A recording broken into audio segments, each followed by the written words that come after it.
Just wanted to talk, that's all. All right, how's it going, everybody? Final day of the Subway series that we've been waiting for. And honestly, even though the Yankees lost game 2, I'm not like crushed about it. I kind of expected them to lose game 2. The Mets had the advantage, at least statistically, in the pitching matchup. Now, Clark Schmidt, to be fair, pitched a pretty good game. But Canning, I mean, he was great, and the offense just came up a little bit short. I feel like we could have used a little bit more small ball. We got some calls about the missed opportunity to bunt yesterday. I was surprised to find out that Yorbit Vivas never attempted a bunt in his minor league career. Every player should have to bunt. I mean, is this just an absurd part of development these days or what? Young players especially should be expected to bunt when they get to the major leagues. Now, I don't expect Aaron Judge to bunt, right? I mean, he should be able to, but I don't think you would ever have to ask him to bunt. And once you become a, 50 home run guy in the major leagues, yeah, you're probably not expected to bunt. But when you arrive in the major leagues and you have done nothing yet, you basically should be able to execute all the fundamentals, whether that's bunting, whether that's hitting and running, picking up the baseball. And the fact that they never even gave this guy a chance to bunt in the minor leagues is absurd. Also, someone made a mock-up of Juan Sodto. It was one of those AI creations of Juan Sodto kind of insulting Yankees fans, and I think a couple of people got fooled by it. I'm going to go ahead and play one of the voicemails that we got. Hey, Derek, this is Willie again. Juan Sodto really don't know about Yankee fans. Oh, tonight he is going to get it. What he said about them, what he said about Judge, talking about Bellinger carrying him.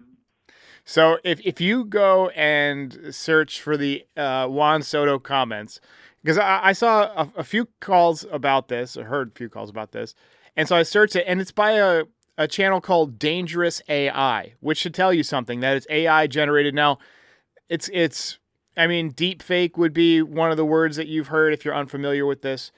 Basically, these days, computer technology has gotten so good that you can clone someone's voice, and you can take their face and kind of make it look like they're talking, and you can put it on a video, that's either they're already in or someone similar to them is in.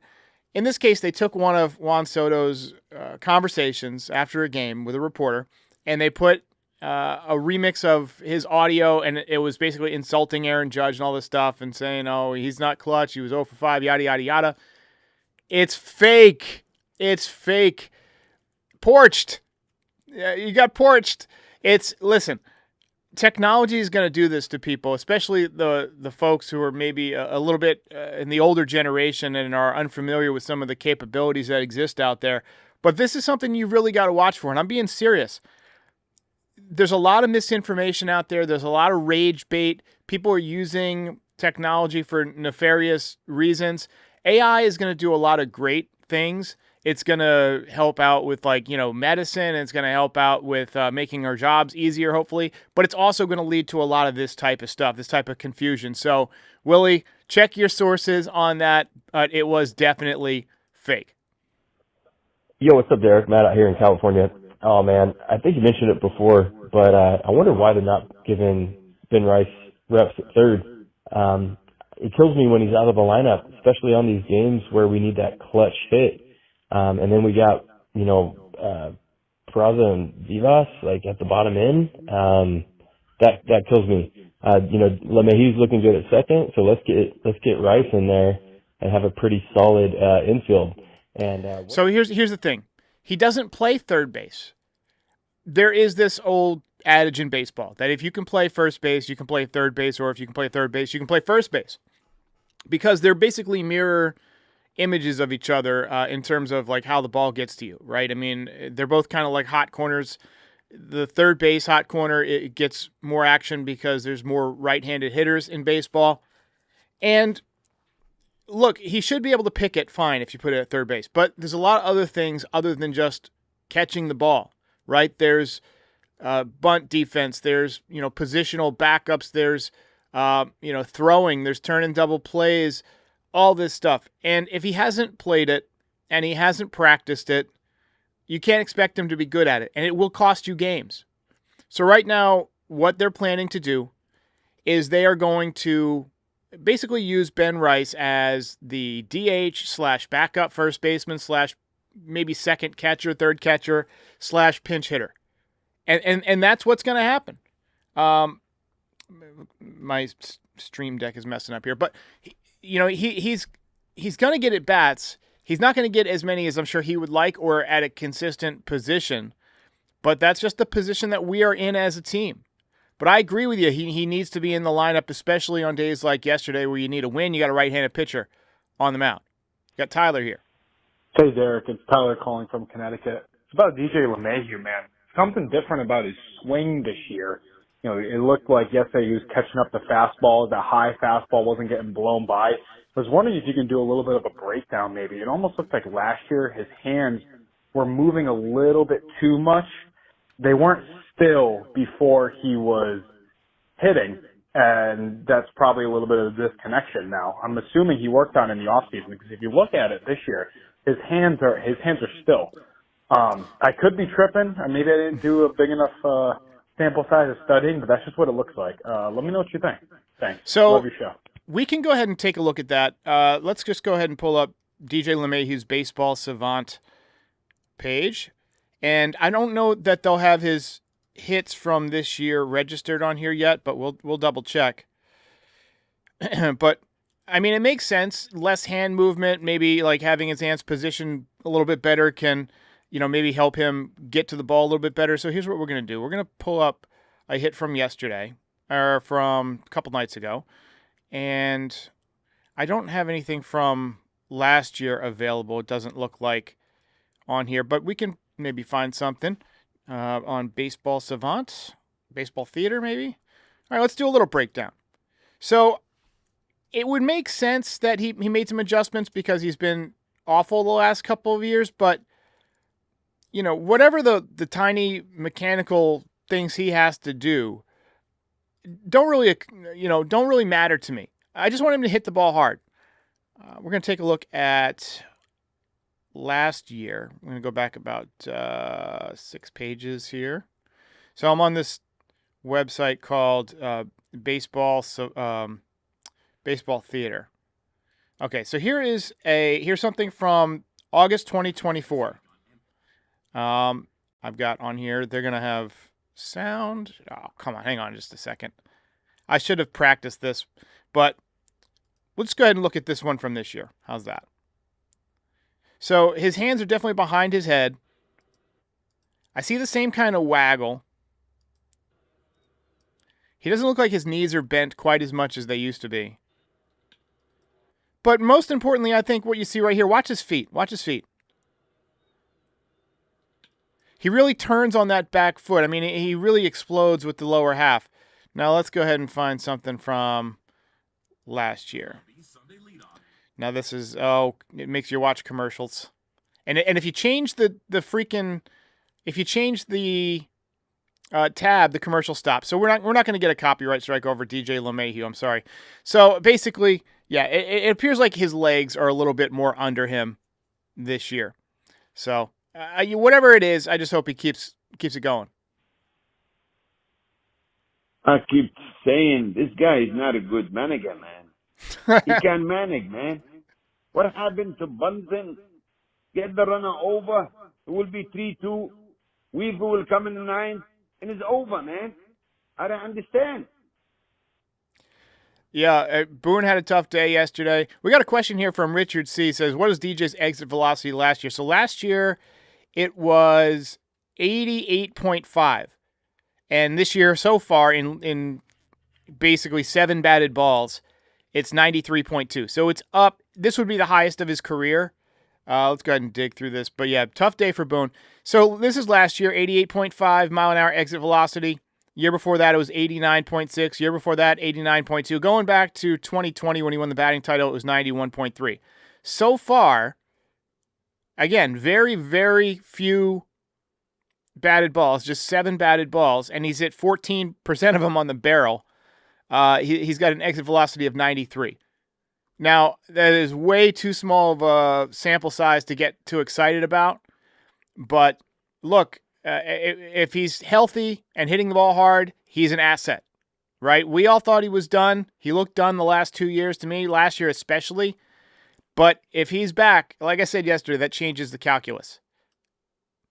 This is Steve. Yes, Derek, Steve from Farmington. Sadly, evidence is mounting.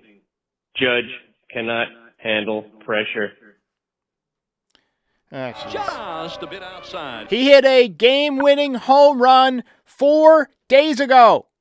Jeez. He must be the stupidest son of a bitch alive. 4 days ago, he hit a home run. How short is your memory? Does he have to hit a game-winning home run every day? I mean, is that what it's going to take? Does he have to hit a game-winning home run every single game of the season for you guys? Look, he's had some tough postseasons. I get it. He's also hit multiple walk-off home runs in his career. He hits a ton of go-ahead home runs, go-ahead hits, go-ahead RBIs. The guy's hitting over 400 this year. Is he a little bit inconsistent in the tough spots? Sure. But everybody is. We're holding him to a ridiculous standard. Come on. Come on. A little bit better than that. Hey, this is Tom. I'm just calling because I thought it was kind of messed up that guy was saying that Judge wasn't looking good for one day. I mean, one day. Now, I'm 61 years old, you know, and I could see he's the best player in my lifetime. Have a good day. Thank you.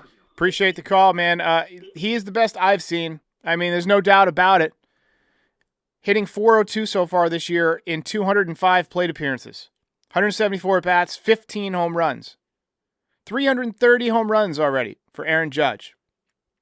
And he just debuted in 2017. So, batting run value, best in the league. I mean, he's the best in the league at almost everything offensively. 100th percentile means there's nobody better. Batting run value, xWOBA, expected batting average, expected slugging, barrel percentage, all best in the league. 99th percentile in average exit velocity. He averages 95.5 miles an hour. Launch angle sweet spot in the 88th percentile. Imagine if he gets that up into the 100th percentile with how hard he hits the baseball. His chase percentage has gotten way better. His walk percentage is ridiculous. And guess what? Now that he's playing right field, defensively, he is a stud again. He should have never been playing center field. I get he made some nice plays. He did okay, but the man's a right fielder. Always has been. And I'm just sick of the slander about this guy. There's going to be a cloud that hovers over him in his career until he wins a World Series. The same thing that hovered over A-Rod. But you know what? It's coming. It's coming. Quick word from our sponsor, then back with more of your voicemails and in baseball, as in life, it's all about having that extra edge, that little extra half second of a swing, the late break on a slider, or the grit to outlast your opponent on a hot afternoon. Same goes for shaving. Harry's gives you the edge where it counts. I tried the $5 trial set, and honestly, it's like the ace of my bathroom rotation. The handle's weighted just right, the razor is smooth, and the foaming shave gel lathers better than anything I have used before. I keep my beard tight around the jawline, clean edges, no irritation. Harry's handles it with ease. Even the packaging is big league. And their body wash, I've got the redwood scent. It's like a fresh cut field on opening day. Get the edge on your shave with Harry's razors. Normally their trial set is $10, but right now you can get it for just $5 at harrys.com/stripe. That's harrys.com/stripe for a $5 trial set. What do you hear? What do you say? All right. So, a couple of things. I want to show you guys this other way to look at games before the game on Baseball Savant. We do have a super chat here. This is from Curbs. He says, donation to wash that trash take out of everyone's ears. Appreciate it. And let's just take a look at this is on baseballsavant.com. It shows the two teams and batted ball events and StatCast numbers. So batted ball events is BBE. That's the number of times that they've put the ball in play, basically. You see, Francisco Lindor has more than anybody on either team. And just like when it shows the StatCast rankings, whether it's red or like a pinkish or a blue or a darker blue, it shows you where guys rank in kind of a different context and next to each other. So, for instance, if you look at exit velocity, right, it will show you everyone in the lineup's EV. So Paul Goldschmidt with 140 batted ball events has an exit velocity of 89.7. Pretty good. But, maybe league average. See, it's just got a white background. Judge, bright red, 95.5, because we know he's in the top percentile. But if you look at us, I mean, the exit velocity on this team is really good. Jason Dominguez is over 90 now. He has taken it upwards in recent. Remember when Aiden was on about maybe 10 days ago or so, he was expressing that he was disappointed in Dominguez's exit velocity. And a lot of that was because he was hitting soft fly balls to the opposite field. But he's been pulling the ball more from the left side more. And as a right-handed hitter, he's been hitting the ball harder. So his exit velocity is up to 90.5. And you can sort by whatever stat you want. So you can see he ranks ahead of like Peraza, Bellinger, Goldschmidt. And right now, DJ's at 93.2. You see Trent Grisham at 91. He's been phenomenal. Anthony Volpe has a 91 mile an hour exit velocity. Expected, or ex-WOBA, here we go. This is a great stat to kind of look at the overall value. And then expected batting average. Like what do they expect him to hit on the batted ball events that they've had? So you see Ben Rice, Paul Goldschmidt, Aaron Judge is expected to be at 353. But walk percentage, also really good. You see Dominguez ranks pretty high there. Trent Grisham has been very patient this year. Sprint, not so good. You see Dominguez is the fastest guy in the team. Oswald Peraza is a little bit behind him. Bellinger and Volpe good. Rice, surprisingly fast. Trent Grisham's pretty fast. But other than that, we're pretty slow.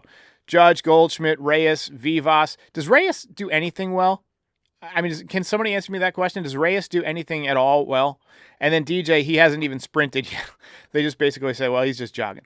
So that's where we're at. And you can look at, kind of where guys rank on the Mets as well. You see Sodto averaging 94.5 with the exit velocity. His hard hit percentage is great.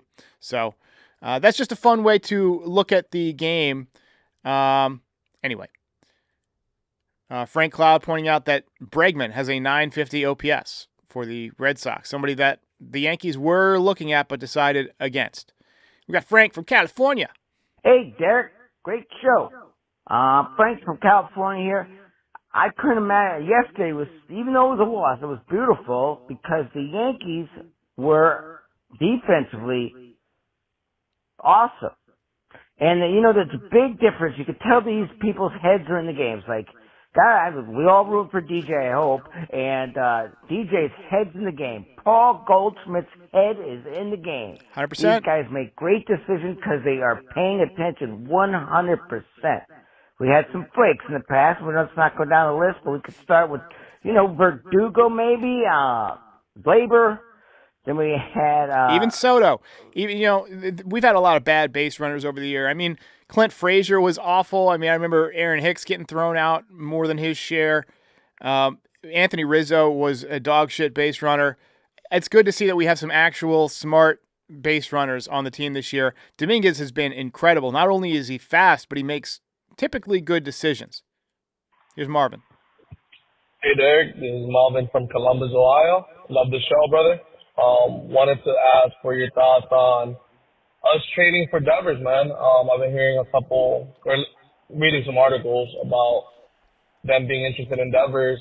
That might be rumors, but if we could trade Paul Goldschmidt for Devers, probably a couple more prospects, would you be down to doing it? My only concern with that would be the drama, and if we put him on DH or something, he might not want it, whatever it is, or his defense. So third base, we've already been struggling to find somebody that can be there and just actually defend it at a high level. So I don't know what your thoughts would be. I still feel like, man, if we can do that, that'd still be that lineup would be so scary. So I appreciate the call. One, he's a terrible defender at third base, but on the other hand, he is an elite hitter. I don't think that the Yankees want to take on another $300 million contract. He is just 28 years old, but like has been pointed out, he's a DH at this point in his career. Would I trade Goldschmidt for him? Well, that would solve one issue, is that it would allow Ben Rice to play first base, but then you'd be two left-handed. You'd have lefties on both ends there, and Goldschmidt has been so good, and he's hitting about 50 points higher than Devers for a lot less money, and he's only under contract for 1 year. I just don't see a scenario where these two teams line up unless they're giving him away. If they're giving him away, and I wouldn't trade Goldschmidt for him, but if they said, we'll take Oswald Peraza and I don't know, a couple of bullshit prospects for Devers, sign me up. And stick him at third base and just pray he doesn't kill you in a spot defensively and say, go hit.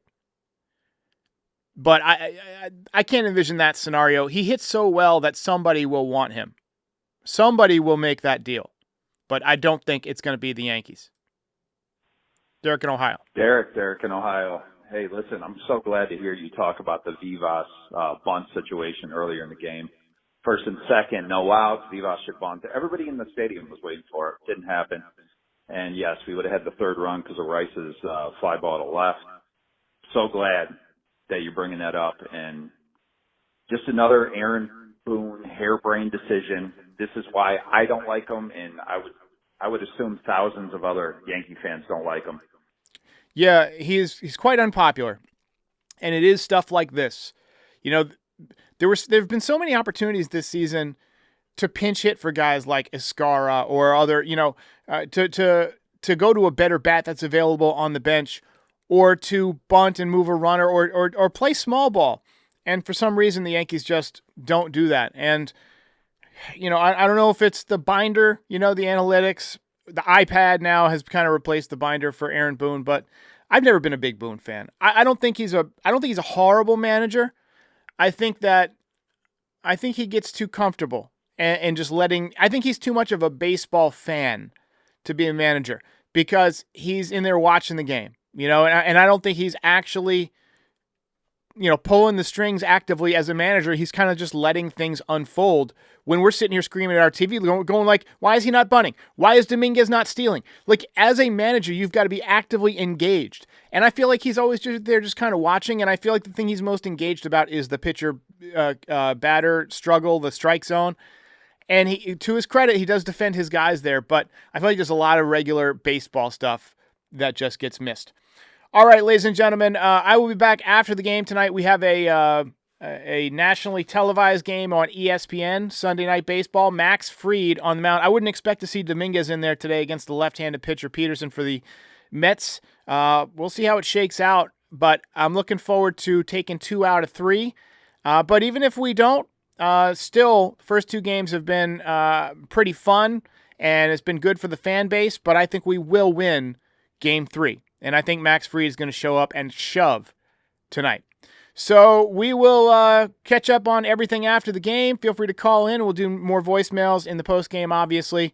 And I'll see you next time. Hey, while I've got you here, be sure to like the video and subscribe to the channel.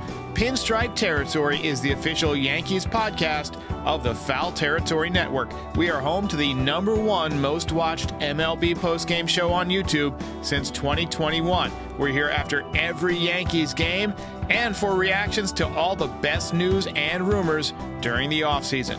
Be a part of the show by calling into the voicemail 718-899-1068. Try to keep it clean for me. And if you ever miss us on YouTube, be sure and subscribe on all your favorite podcast platforms. Go ahead and rate us 5 stars. It'll help other people find the show. Thanks for watching. See ya.